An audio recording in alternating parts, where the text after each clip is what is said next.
Hey guys, welcome to the Apocalypse Show. Today I have on my show a Mr. Fitz, sometimes also known as Fitzgerald. He posts along with me at thebeerbarrel.net. Hello Fitz, how you doing today? I'm doing good. How are you? I am doing excellent. This is going to be my first call, I guess, interview sort of thing. And, couldn't think of a better person than to invite you and do an interview with you on my show. Thanks. You sound very excited. I'm very excited. Good. So, I need to know a few questions here. How did we meet?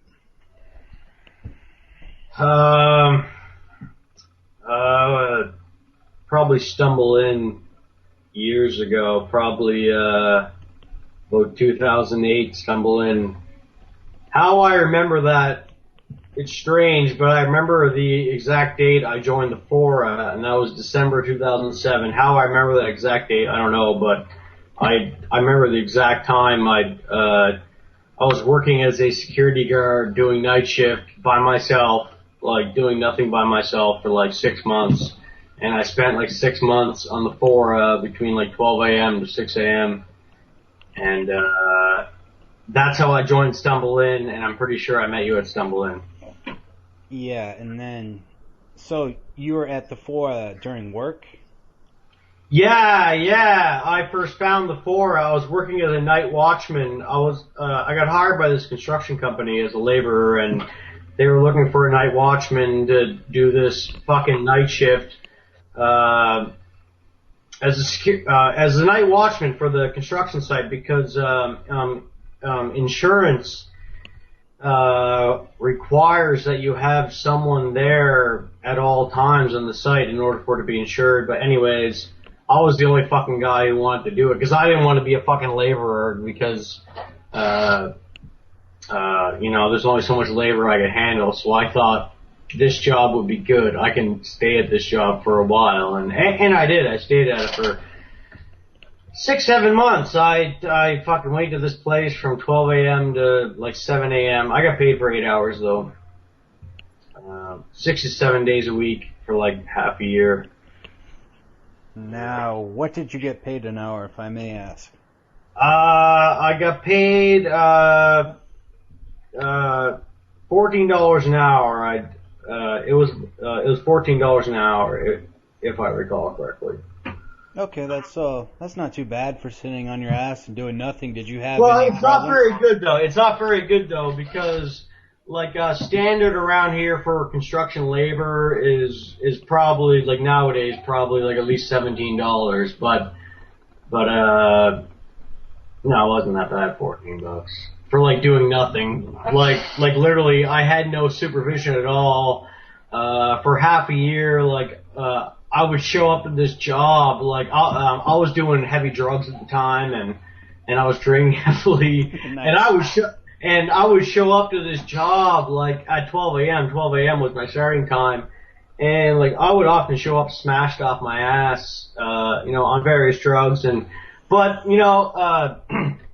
the only other night watchman was this really old woman who lived. It was in this construction site was in this like old age compound. It was like a high end old age compound for like affluent old people. And they had all like these little cottages around, and like they were expanding this area with an apartment building. But this chick somehow managed to get hired as a night watchman. She was there living with her father. She was like 60 and her father was like 90. And he was a really wealthy guy. He actually he owned a lot of the land in this very small city I lived in. There was like 13,000 people in the city I lived in. So it was a small city. But anyways, he owned his family owned a lot of land historically. Like 100 years ago, it was cheap as fuck, but today it's fucking really fucking, pricey. But anyways, that's how his family got wealthy, was because they'd been there for like 100 years, and they got the land really cheap 100 years ago. But anyways, she was a drug addict. She was like a raging drug addict and was a drug addict her entire life. And she was prescribed all these different pills and shit. And she used to give me her pills. Nice. And I'd show up to the job and she'd always be giving me Valium or fucking Clonopin or fucking, she didn't give me fucking methadone. She even had fucking liquid methadone that you could fucking swallow. Nice. Yeah! She had all sorts of fucking drugs. She had all sorts of legal prescribed drugs, and, she was in her younger years, she was a raging cocaine addict. Her father was rich, and she spent much of her youth in Panama or Costa Rica. I can't remember. Anyway, she said one of her neighbors was one of the fucking Rolling Stones. And, she wasn't a liar. She wasn't, she actually was rich. So I believed her, right? She had no reason to lie. Anyway, she said one of her fucking neighbors when she was younger, like in her 20s, when she lived in Panama or Costa Rica, somewhere down there. She said she was next door to this rock star and fucking she'd go over to their place and like there'd be big parties all the time and she'd do tons of cocaine and get fucked, by guys and shit. Like she was a real, like free spirit type,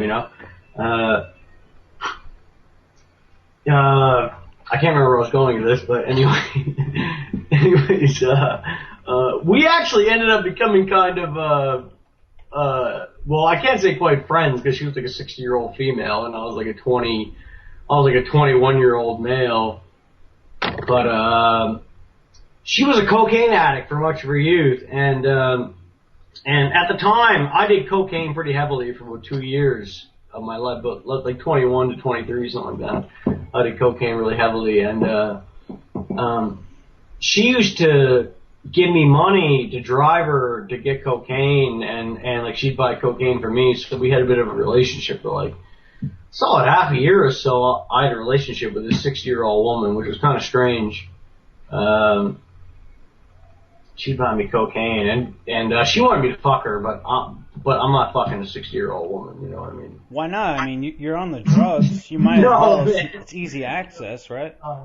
No, and she would have been good looking, when she was younger, but she was fucking 60, and there's just no way I can do 60. Like I don't care if you're a billionaire, I can't do 60. Like you'd have to shoot me up with some sort of erection drug and knock me out or something because I couldn't do 60. But anyways, I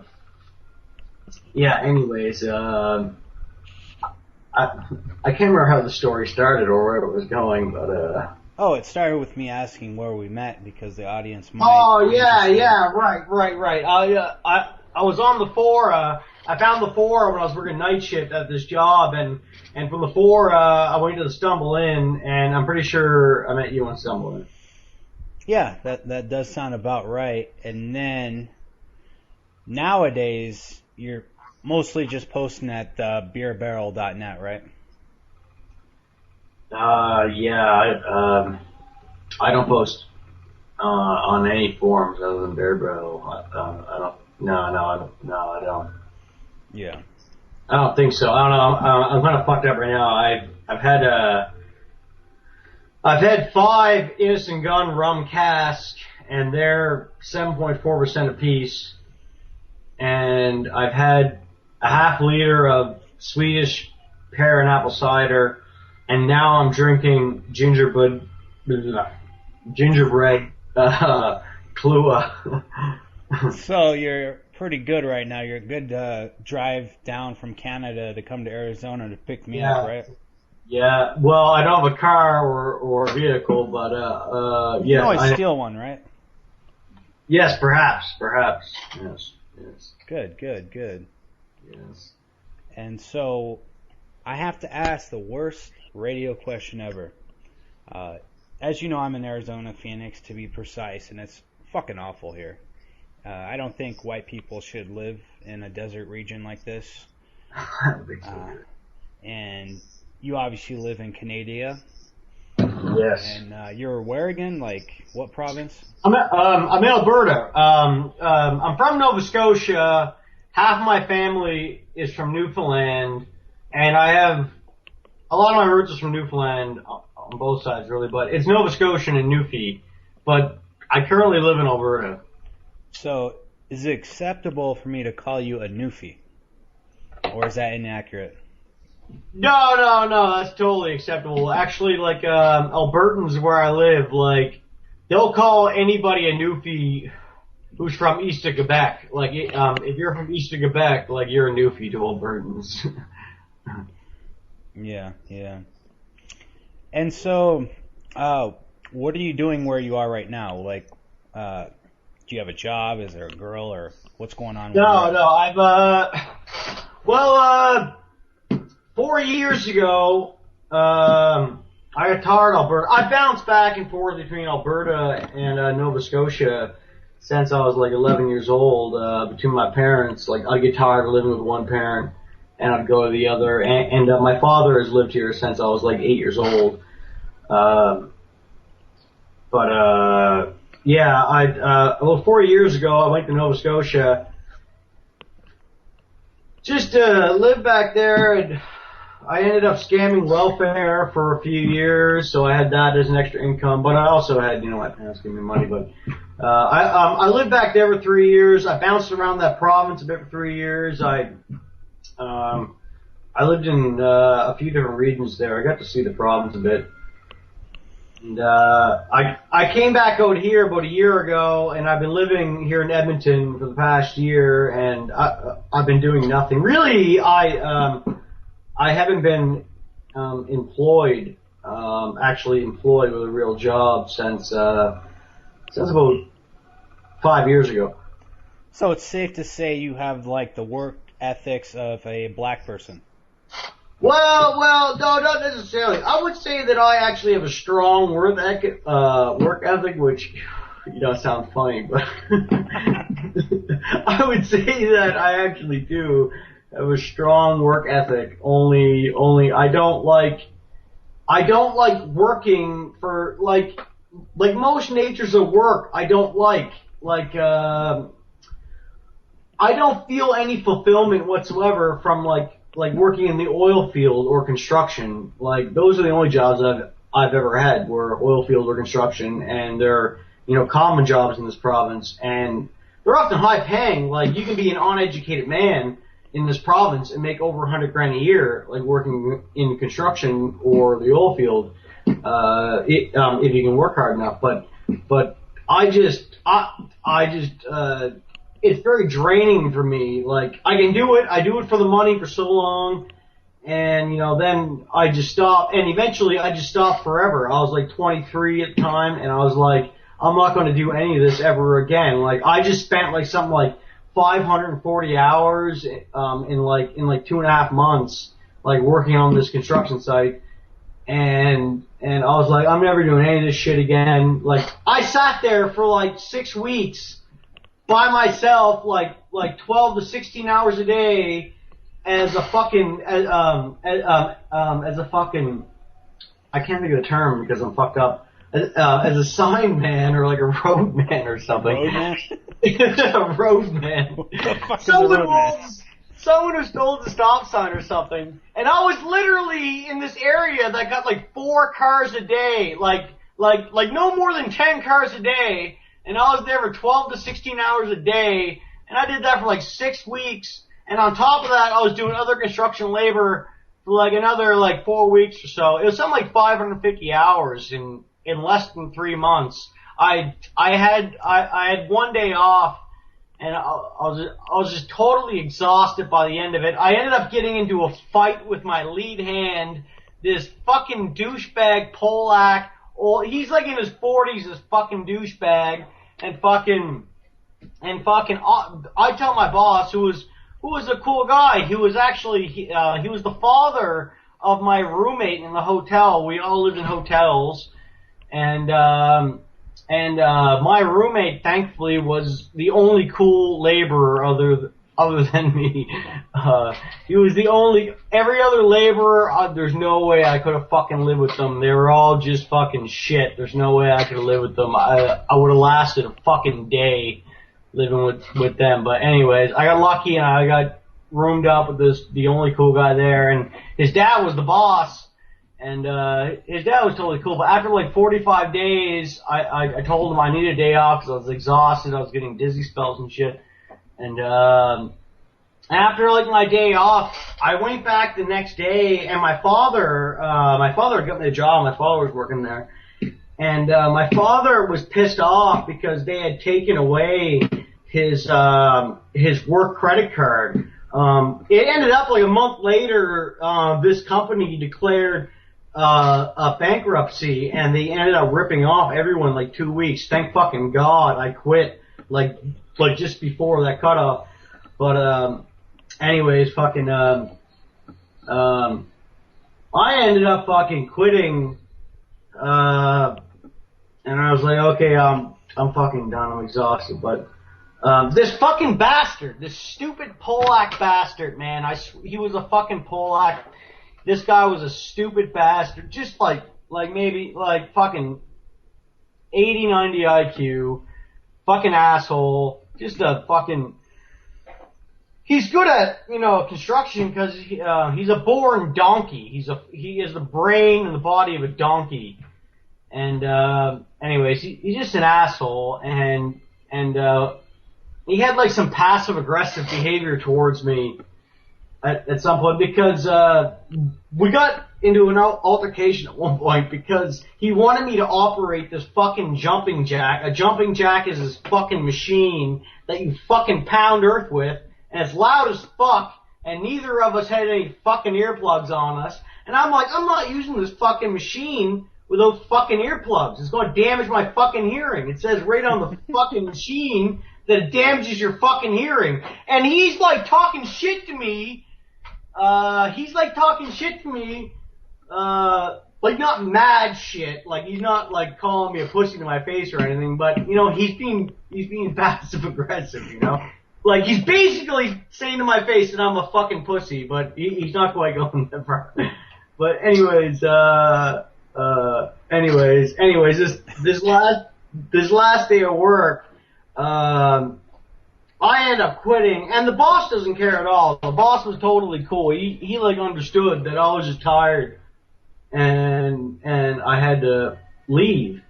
I spent like 550 hours there in like fucking less than 3 months. But anyways, like I was saying, like I would literally stood there for 6 weeks in a row by myself in the middle of nowhere, 12, 16 hours a day, holding a sign. And I get like 10 cars a day, but I actually wanted to do that because I didn't want to be in the ditch. I didn't want to be in the mud. Like, I told the boss, I was like, give me that job because I'll last longer at this job than I will in the ditch, in the mud. But anyways, this fucking Polak, this fucking pig, he actually looked like a cow. Like, if you know how the Greeks talk about physiognomy, how, like, humans, they resemble animals? Well, anyways, this guy looked like a fucking, like, an ox, and he had the brain of an ox, and his purpose on Earth was to be an ox, and well, he was good at, he was good at what he did, but he was stupid. He was a stupid ox. He was dumb. But anyways, fucking, he was my lead hand, and, anyways, I go back to my hotel the day I quit, and my roommate called me, the boss's son, and he's like, so-and-so, fuckface there, he's like, so-and-so is coming to the hotel, because I guess you can't stay in the hotel because you quit, and we get a living owed allowance every day that we're employed there. Like, I was getting like something like $180 every day for my hotel and food. Hotels are expensive and shit. It was actually more than that. It was like 200 and something. But anyways, hotels in this province are ridiculously expensive. But and my living owed allowance, I guess, was canceled the day I quit. So my buddy calls me and says, the lead hand is coming over there, to kick you out of there. He's coming over there to kick you out of the hotel. And I was like, are you fucking kidding me? I was like, I was totally okay with leaving. I wasn't even arguing, okay, I'm fucking staying in the hotel room for another day. I didn't give a shit. I wanted to go home. I was ready to hop on a bus and fucking go home, which was like several hours away. And this fuckhead fucking comes to my hotel room and anyways, I'm on the phone with the boss's son. The boss's son, he's like, what are you going to do? And I'm like, I'm going to throw him down the fucking stairs head first if fucking he comes over here. And anyways, fucking, I stopped talking to Buddy on the phone there, and this fucking guy, he knocks on the door, and I open the door, and I'm like, I can't remember exactly what was said between us, but I was like, I'm leaving shortly, I'm just packing my bags and shit, and you're not fucking coming in here, or whatever. And he tried to come in the room. He immediately tried to come in the room and I grabbed him, and man, I was so tired, I was so exhausted, man, like, I didn't have much energy at all. And like, I pushed him out of the room, and like, this guy, like, I'm like 6 foot, this guy's, he's shorter, he's like 5'9", but he's an ox, he's built like a bulldog. And I'm exhausted, and I'm not in the mood to fight at all, but this fucking asshole is like, just trying to, and, but he didn't want like a full-on fight or anything, like, he wasn't ready to throw blows, but he was ready to be a total dickhead. Anyways, we like grapple, and I push him out of the room, and I'm like, you're not coming in the fucking room, I'm gonna go, and fucking, he comes at me again, and I fucking trip him, and I throw him back, and fucking, he goes flying into the wall, and fucking, there's a maid with her carton shit cleaning the room right next to us, like, just as I launch him out of the doorway into the fucking hallway, and fucking the maid is just standing there, like, she pretends it doesn't happen, like, she just ignores us, and which is even made it funnier, cause and fucking, he comes at me again, and I fucking throw him back down, I threw him back down, and he goes flying back, smashes against the wall of the hallway, and fucking, he gets right back up, comes at me again, and like, we fucking grapple, and I fucking get him down on the ground, and he's still in the fucking doorway, right? And his fucking, I get his body out of the door, but his leg is in the doorway, and I fucking grab this hotel door, and this is a big fucking heavy door, and I fucking slam it on his leg as hard as I fucking can. As hard as I fucking can, I slam this fucking door on his leg, man, like right on his fucking ankle. Like as hard as I could. and I push his fucking leg up, and fucking I slam the door and I lock it. I finally fucking get the door closed and locked.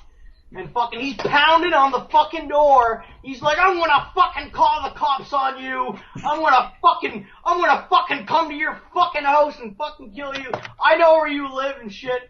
And fucking, cause he knew my father. Anyways, fucking, he had scratches all over his face. Cause I was pushing his face. I had my hand right in his face, pushing him away. and fucking, he fucking went back to the construction site and my dad and my roommate called me, and they were like, what the fuck happened to Buddy? Like, he has scratches all over his face, and he's saying he's gonna kill you and shit, and yeah, I never saw him ever again. You know, maybe it's a good thing you never saw him again, because... well, he went back to the construction site and fucking, he was telling people, he's like, I'm gonna wait outside his fucking house, and I want to get him. I want to find out where he lives from his father, But no. He clearly let it go. But yeah. That was the last time I worked. That was the last time I've ever worked, and that was about 5 years ago. Yeah, I could see how that sort of experience would be like. Okay. Well, no, actually, that experience actually had nothing to do with my decision to stop working. I've always been at odds with the life of labor, and I first started doing construction when I was 16, on and off. It's not like I worked straight from 16, but like my first labor job, I was 13, like unloading shrimp boats, like in a freezer that's negative 45, like 12, 16-hour shifts. So I know labor, and I eventually got tired of it. You know, like people think like I'm like some guy who's like never experienced labor, and I have, and I just got totally sick of it. And like by that time, when I did that job, like it had nothing to do at all with that incident with Buddy or my exhaustion of the job. For a long time, I knew I was eventually going to stop working, and I just did then. I said, I'm stopping now. I didn't think I would at that time totally stop, but that ended up being the point when I did totally stop. And now today, like, there's no way I would ever get any job that, like, wasn't working for someone I knew very well, like, you know, like not some random construction company or something like that, or oil field company or something. Now, would you, like, work for yourself, maybe become an entrepreneur, sell stuff? Oh yeah, something like that. Like again, it's not like I have no work ethic. I just don't want to work whatsoever for anyone that doesn't, you know, have any sort of real connection to me, like a family member or something like that, you know. Yeah, or a friend. And like I don't have those kind of connections. Like I don't have family connections for employment or friends. So I'm kind of left without employment at all, which is okay with me because I don't like labor at all, and I'm kind of comfortable now where I'm at. Yeah, there's another poster from Canada called Elvira. I'm sure you remember her. And she told me before that she's scamming the Canadian government welfare system. She gets, I think, $1,200 a month in free taxi vouchers. And I'm thinking, whoa, not even just like bus passes, taxi vouchers. If she is in this province in Alberta, like medical disability is a provincial thing in Canada. So it varies province to province, but here in Alberta, if you get declared severely disabled, which is very difficult, but you can do it if you try, like if you're dedicated to like scamming it, like you can fake a mental disability, right? But anyways, if you get declared severely disabled in this province, you can get all sorts of benefits. Like you get totally free dental care. Like anything dental is free. Totally free health care. You get totally free medication. You get fucking all sorts of shit. Like even paid transportation to places and shit. So, like, that doesn't surprise me at all that she has a ridiculous bill for taxi cabs, because if you're declared severely disabled here, you can get, you can really take advantage of it if you're that kind of person. And you know what? She told me it was the biggest bullshit sort of reason. And she said it was because she was severely underweight. Yeah, well, maybe she got diagnosed with fucking eating disorders. Yeah, she did. She has. Well, she must be got. Yeah. You need to get some kind of diagnosis from the DSM, the diagnostic manual there, in order to get. It's called AISH. It's called AISH in this province. It's an acronym that stands for AISH, which stands for like Alberta Income for Severely Handicapped. I think stands for AISH. But anyways, if you get that, you're basically on the gravy train for the rest of your life. if you can live very modestly. Like, I have a buddy on it, and he's a totally, he's a total scammer. Like he's not legitimately severely handicapped. He's just a scammer. And, he pulls like $1,800 a month, plus like totally free dental and free healthcare. And like he gets all kind of prescriptions that he resells like as drugs, right? Like he gets Ritalin and fucking Valium and shit that he sells, you know. Wow, that's a good cash crop. I mean, you don't even have to lift a finger to go work. I mean. Oh yeah, you can basically retire at a very young age if you get declared severely handicapped. Yeah. Like my buddy, well, it's not necessarily easy. Like, you need to have a mental health history. Like, that's why, like, I couldn't do it myself, because I don't have a mental health history. Like, aside from needing to be diagnosed by a psychologist with personality disorders and shit, which I've never done, you generally need, like, an arrest record with, like, a mental health note, or you need to be committed. My buddy was committed to a mental institution because he was living at his mother's house at the time, and his parents had just divorced, and he went back to home. He went back to his parents' house for a little while to live because he just didn't have the cash to pay for rent anymore, so he decided to go back there for a little while. But anyways, he was doing like various sedatives and anxiolytics and shit, and he basically slept for 3 days. And his mom called the police on him because and told the police that he was suicidal. Nice.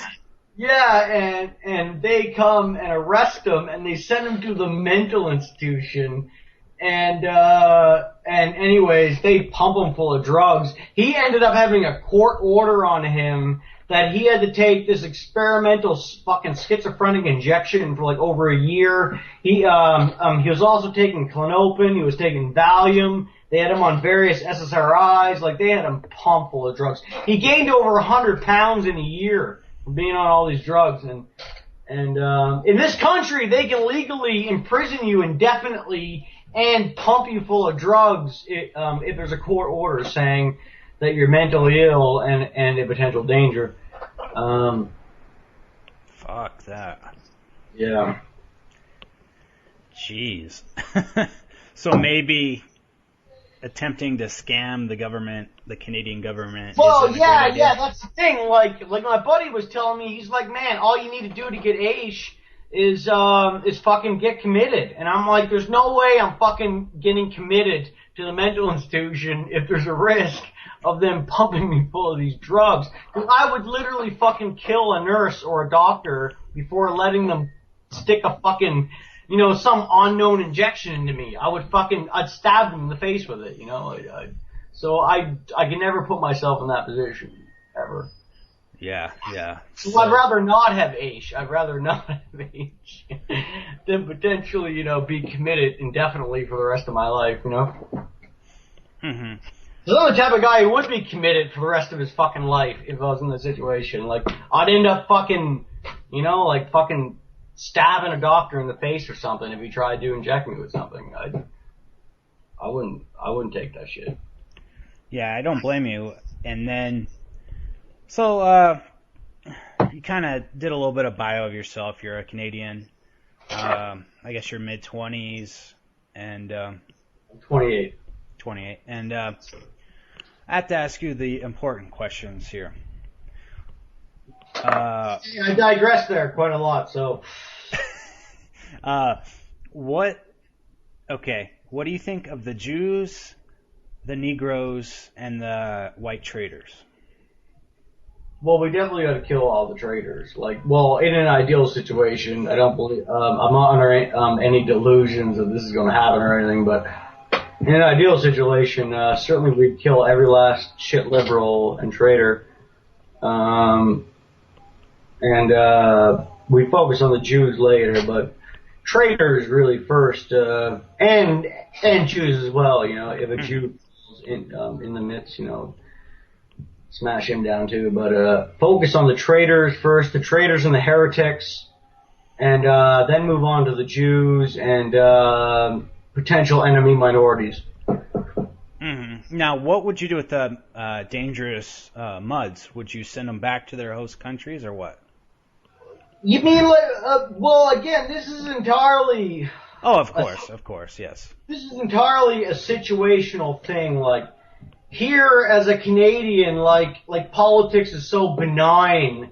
Like it might as well not even exist. Like we don't have real politics like in Canada. Like it's not even like Europe. Like in Europe, like they have this facade of a right wing, you know, that is still total bullshit. Still total kike bullshit. Like Le Pen in France. Like that's just total bullshit. That's not far right. Far right is like hanging Jews from hooks. You know, like Canadia Codreanu, you know, that Romanian. Yeah, they hung Jews from meat hooks. You know, that's real far right. Like the modern far right in Europe isn't far right, but we don't even have that in Canada. Like we don't even have that. Like our conservatives support fag marriage and multiculturalism, and you know that's just you know, and there are conservatives, there are right wing. So, oh dang, yeah. So yeah, like there are homosexual conservative MPs, and there are right wing. So we don't have real politics in this country. So like if I were like emperor, like God emperor or something of Canada, then of course I would fucking slaughter minimum half the population and you know like enslave a lot and whatnot. But you know that's not the case, unfortunately. Yeah, you know it seems like Europe has a big Muslim population, and yeah, like a lot of Europeans see Muslims differently than well, Americans tend to be very anti-Muslim, but that's you know because of you know the government and whatnot. But there's really no reason for us to fear Muslims in North America. Like Muslims are never going to take over America or Canada in our lifetimes. There's no chance whatsoever of that happening. But in Western Europe, there actually is a chance of that happening. So it's a totally different situation. Like here Islam isn't a problem whatsoever. Muslims don't cause a problem. They're not in large numbers enough to cause a problem. And I think we get well, at least here in Canada, at least where I'm at, I think we get a superior version of your typical Mohammedan. Like, I think they get a lot of, like, riffraff from the Islamic world in Europe. I think the types that come over here are more educated. They're, you know, a bit higher class. They're generally middle class to upper class. Like, we don't get lower class Muslims here, like, generally. Like, it's more middle class types and whatnot. So they're not really drains, like, on society like they are in, like, England or whatever. But anyways, Islam clearly is not a problem whatsoever in North America. But if I was in Western Europe, I might see things differently. But again, I see Islam as something that is better than Western secularism, Western shit liberalism. Shit liberalism is the most destructive force on earth, and I'd support any movement over shit liberalism, whether it be fucking Islam or Hinduism or fucking anything. I'd support Western African fucking voodoo over Western secularism. Secularism, I believe, is one of the most destructive forces. Yeah, so you think stuff like atheism and agnosticism breeds atheism and fucking atheism would be on the like the far end of that spectrum, but also middle of the roaders, agnostics. They're all part of the problem. You know, like since like the Age of Enlightenment, we've constantly been bending to the liberals.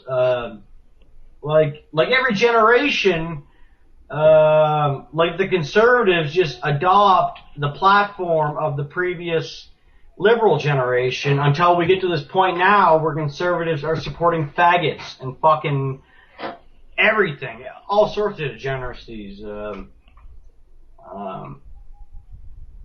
Yeah. Now, do you think that the decline of Christianity in America and Canada, well, at least more so in Canada than America, we still have a lot of Christians, but...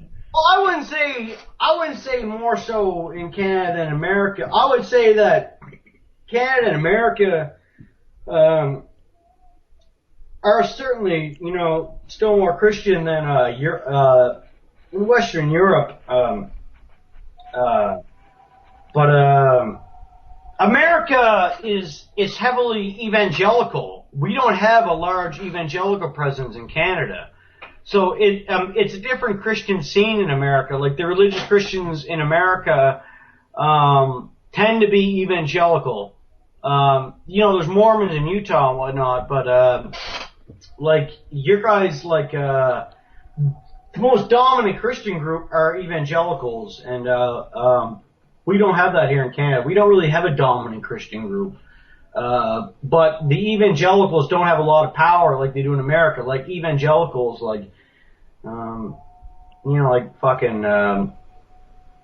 they hold a lot of sway in the States. They believe, well, they're all fucking Zionists. Like, they all believe that they must support Israel. Like, they must fucking support Israel absolutely because they believe it's biblical.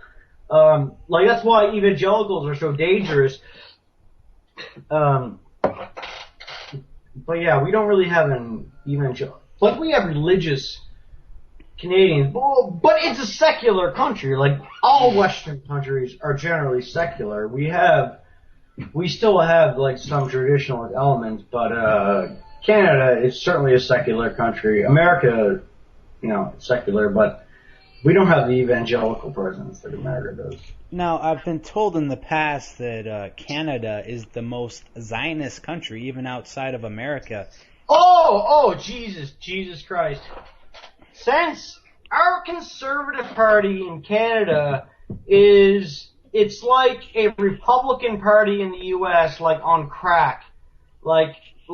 Our Conservative Party is so pro-Zionist, it's so pro-Jew, it's just out of this world. Our defense minister said a year or so ago that Canada will be there on the front line in front of Israel if they ever get attacked.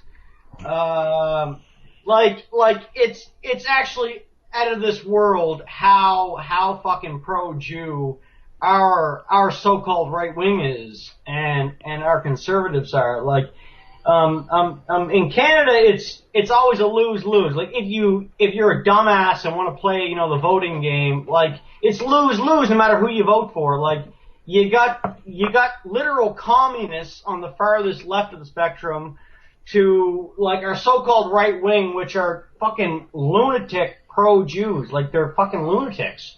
They literally would sacrifice, all of Canada for Israel. I wouldn't doubt. Yes, certainly the present Canadian government, under the Conservatives is extremely pro-Jew.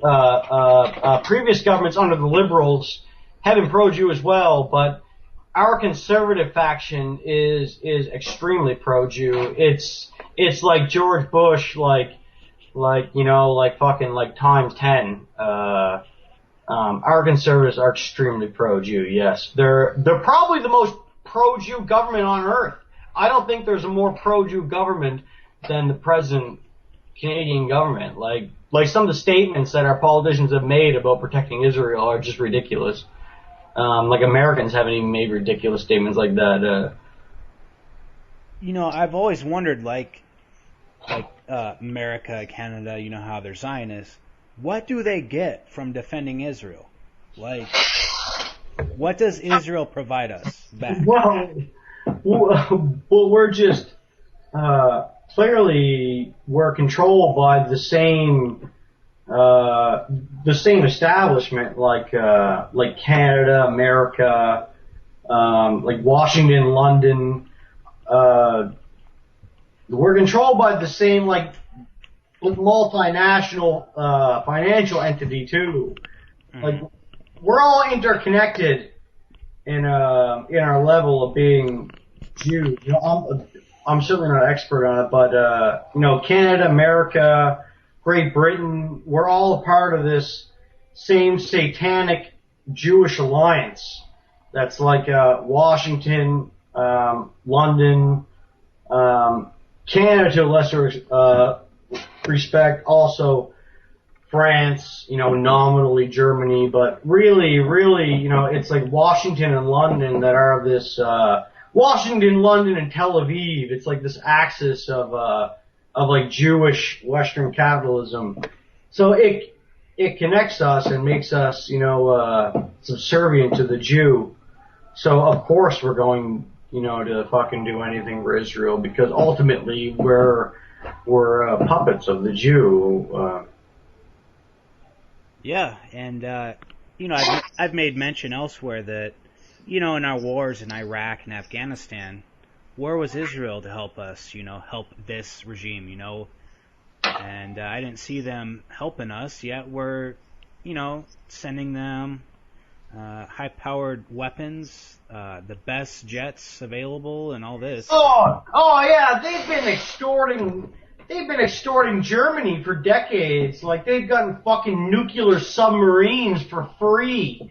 Oh, fucking Germany. Like they've gotten billions. Like, Israel has extorted billions from Western nations. It's really a big joke. It's a big joke. Like how we're such lapdogs to the Jew. It's just how it is. Like, our governments are, like, that's, you know, like these DSCI guys, they call our government Zog Babylon, and it really is. They're really, you know, like this satanic Jewish entity, London, Washington. Yeah, and if you decide to speak out against Jews, I mean, you get fucked. Oh yeah, of course. Like, if you ever, well, everyone believes that 6 million Jews were murdered or burned alive, you know, in World War II by the Germans. So if you ever say anything bad about the Jews, you know, they have this knee-jerk fucking reaction, you know, they're, you know, like Pavlov's dogs, you know, in Russia, those poor dogs that were, like, tortured and trained to react a certain way. Like, white people have been trained to react like a certain way when they hear the word Jew. They think, oh, the poor fucking Jews, the eternal victims, you know, the 6 million were burned alive by the Germans, by the evil, you know, Germans, you know, like, people, your typical white asshole has this knee-jerk reaction, to support the Jew, you know, because they think, oh, those poor Jews, you know, they're such a light upon humanity, and they were so unfairly persecuted. That's just, you know, how people think. People have been indoctrinated with all that nonsense, you know. I know, and it seems like you can always just Google, you know, how many times they've been kicked out of countries, and it's basically every country in Europe has kicked them out. Yeah, but yeah, you know, yeah. Like, why would people be kicked out of all these countries? Why would a people be eternally persecuted in all these areas through time? You know, there must be a reason for it. You know, there must be a reason for it. You know, like, friendly, go happy people, you know, like they're not going to be persecuted by higher races of men. Higher races of men, what connects higher races of men is the ability to be good and rational, and again, it's only like the nobility of these races that are capable of being good and rational, but being good and rational, which the Jew isn't at all. The Jew is devious, and the Jew, you know, they want to steal from you, and I can't remember where I was going with this. I'm smoking a pipe right now. And, what's in that pipe? Marijuana and cigar tobacco. I actually bought this really niggerish watermelon cigars, these watermelon blunts. Oh no. But yeah. Anyways, okay. I've been reading this Marcus Aurelius' diary, Meditations. It's kind of popular nowadays with like business fags and whatnot, but it really is a really brilliant. He was a brilliant mind, Marcus Aurelius. He was a melancholic, and he was always depressed. He was a Roman emperor, and he was brilliant, and he didn't intend for his diary to ever become like a philosophical work, but it ended up becoming so. It's called Meditations by Marcus Aurelius. But anyways, in the book, he mentions how what connects higher races of men, despite culture or religion, is the ability to be good and rational. The noble and spirit of these races, the ability to be good and rational. While, say, like a headhunting cannibal in Papua New Guinea, they don't have that ability. They don't have the ability to be good and rational. There's no connection with them. They want to split your rib cage open and eat you. There's no human connection with them. The higher races of men are connected in this way. Right. Yeah, that's what I was getting at. Good and rational men are going to come to the conclusion that, the Jews are bad. Because, the Jews come to their country and they cause problems all throughout history. And these higher races of men, they all come to the conclusion ultimately that the Jews are bad news. And because the Jews never went to dark Africa or anything. They've been in the Middle East, as far east as they've gone generally has been Persia. Really, they haven't gone farther east than Persia. There are the odd Jew that has gone farther east than that. There's even the odd mostly Chink part Jew descendant in China. There's a handful of them, but really they haven't gone further east than Persia. But ultimately, at the end of the day, they've always been declared a problem, and they are a problem. Not all Jews are bad. It's not like all Jews are like demons. It's just as an entity, certainly they are. As a collective, they are pretty destructive. Yeah. I wouldn't want to execute every last Jew. I'd feel bad with some Jews. I'd feel human connection to some of those Jews, but I certainly would like to execute a lot of Jews. Yeah, it seems like there's a lot of trash out there that just needs to go. Yeah, but even Israel, I'm not necessarily anti-Israel. I'm not necessarily anti. Of course, I want to see Israel destroyed, but I think Israel, has some positives in its existence because it causes a lot of enmity towards the Jews. So we do have some beneficial aspects to Israel. It causes hatred to the Jews that wouldn't exist otherwise. Like a lot of leftists in the Western world, they hate Israel, and these fucking these Bolshevik faggots and shit-lib faggots, they wouldn't hate Israel or hate Jews otherwise. If Israel didn't exist, they wouldn't hate Jews. They'd probably worship them. So Israel existence, per se, isn't necessarily a bad thing. Again, worse is better. Worse is always better in our situation. As Westerners, we want it to get worse. We want things to get worse. We want our allies to be worse. We want our governments to be worse. Because in order for anything to be refreshed, I don't believe Christian Western civilization is ever going to be refreshed. We're not going to experience a Renaissance again, of Christian civilization or anything. But really, someone said, like, I don't know, someone said before that civilization, once it's rotten, it needs to be burnt. And after it's burnt, fresh growth, can be ahead. And we're at this point now in Western civilization where we need to burn everything down. And after it's all burnt down, then, these future generations can, create something new. But as for us today, in our time, like, there's literally nothing that can be done. There's no remedy. It's only going to get worse, and we should look forward to getting worse, because it can only get so worse before it all goes to shit. And after it all goes to shit, it can only get better.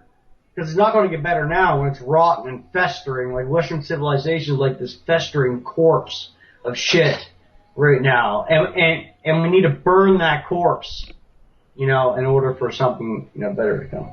Now, I notice a lot of people probably vote conservative and just hope things will get better that way. Do you suggest maybe people actually do the opposite and vote shit liberal so it gets actually worse and help grease the wheels of destruction? Well, I personally would never vote. Mm-hmm. No, because I have to say no, because ideally no one would vote, because voting only adds legitimacy to this system. But of course that's nonsense. People are always going to buy into the game, and they're always going to believe that voting has some sort of effect. So maybe I would support people voting for shit liberals and Democrats, because it will make it worse. But then again, I don't know. You could support. It doesn't matter if they vote Democrat or Republican. Either or, it's going to get worse. True. Like either or, it's going to get worse. It's like, someone mentioned before how the dog and pony show, like the Democratic and Republican. And it doesn't matter at the end of the day who you vote for. So, ideally, no one should vote, because it only adds legitimacy. But most people still to this day believe in democracy, and they believe that their vote counts. But really, I don't give a shit, if people vote or not, because I don't care what, what like the masses do or not. I just, let it be. I just accept it. I accept destiny. I accept, the hoi polloi acting as they do and whatnot, and that fate is only going to be bad in our lifetimes. Because it is. Western civilization is rotten to its core, and there's just no chance whatsoever that we're going to experience like a Fourth Reich or any kind of revival at all. It's only going to get worse. Like right now, we're bombarded with like homosexual propaganda and this acceptance of homos, and 10 years from now, it's going to be transvestites, and it's only going to get worse. And you really have to laugh about it. You really have to joke about it, or else it can drive you insane. Because it really is only going to get worse. Like, you either have to go out there with an axe and start killing people, or just laugh it off until you start killing people. Because it's only going to get worse. Yeah, it's pretty sad. Like, even in America these days, you see a lot of conservatives, quote unquote, talking about this whole amnesty thing and letting all these beaners become legal. Well, clearly, again, it's a total farce. It's a total farce, like Democrats and Republicans talking about amnesty. Clearly, the game plan is amnesty for Mexicans. It's been clear for a long fucking time, amnesty for illegal aliens. And it's going to happen eventually. Like, there's no Republican who's going to try to stop it. Or, like, again, the dog and pony show, and people buy into it and think, my pony is going to fucking, he's going to stop this, and, they've been fucking, voting Republican for the past 40 years, and it's a part of their very being, they experience like cognitive dissonance,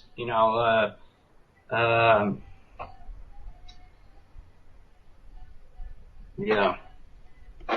Yeah, because as I mentioned, like, it's funny because there's a lot of conservatives are coming out to support these people, and all the Democrats support it.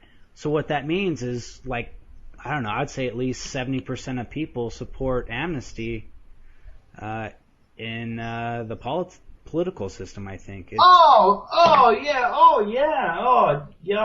I'd say for sure. Like, I follow American politics more than I do Canadian politics. I actually make a point not to follow Canadian politics at all because it might drive me insane. But I can follow American politics because, admittedly, I like to laugh at America. As a Canadian, there's kind of this instinctual feeling of contempt for America. You guys did try to like conquer us at one time and whatnot, right? But anyways, I follow American politics. I like to see America suffer. It's shot in Freud, as a good German say. But anyways, yes, certainly, clearly, the federal government is going to pass amnesty, and it's just total nonsense. Like people believing that any republic, like all these Tea Partiers, like they're all fools. They're all total fools for still believing in the system. They still believe that there's a chance that they can rally support to influence the decisions of the government. And it's just total nonsense. Like, the Tea Partiers can make up 99% of the population, and they're still not going to change the fact that it's nothing but downhill from here. The government's going to pass amnesty. The government's going to grant amnesty to all these Mexicans, Guatemalans, and shit. They're going to fucking... And it's only going to get crazier and crazier as time goes by. Like, eventually it could get so insane because shit liberalism knows no limits. Like, it could get so insane, like there could be transvestite kindergarten teachers. Like, in Sweden right now, on their national television station, there's a children's show with a transvestite host.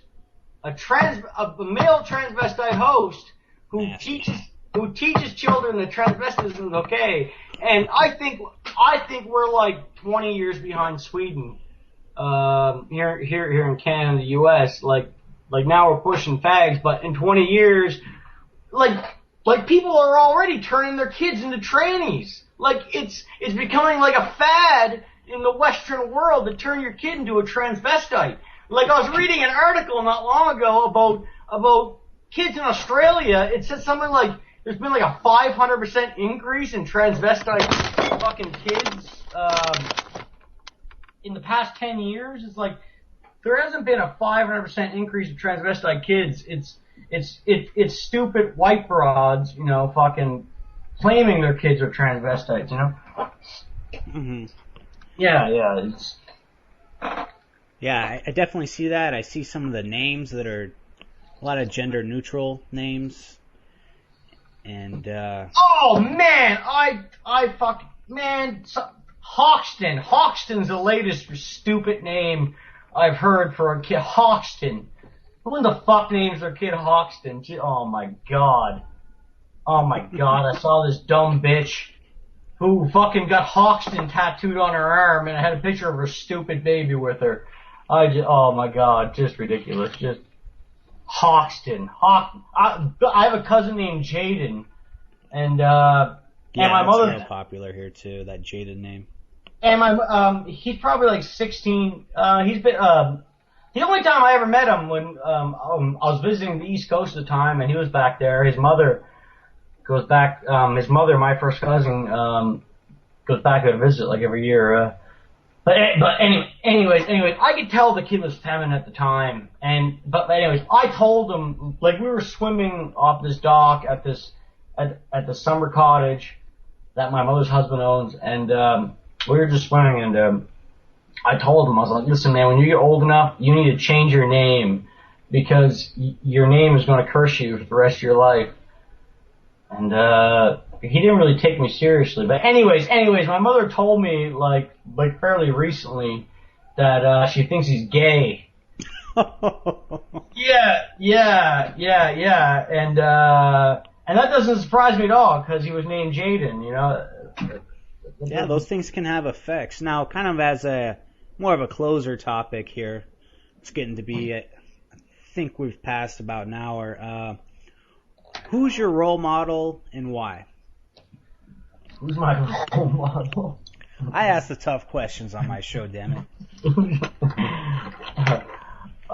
Jesus, I don't have a role model. I don't think when I was really young, like I was fascinated with Hitler in like kindergarten.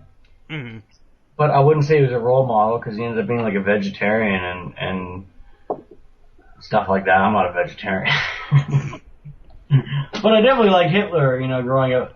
I would say Hitler influenced me very heavily in my formative years because I remember being in kindergarten, and it was this Remembrance Day assembly, and like they were showing us footage of like the evil Nazis and Canadians dying on D-Day and shit, and like I saw these SS men marching, and I was like, I just knew that they were the good guys. I was like, my teachers are lying to me. These are the good guys, and we're the bad guys. The supposed bad guys. Good, bad. Very, relative.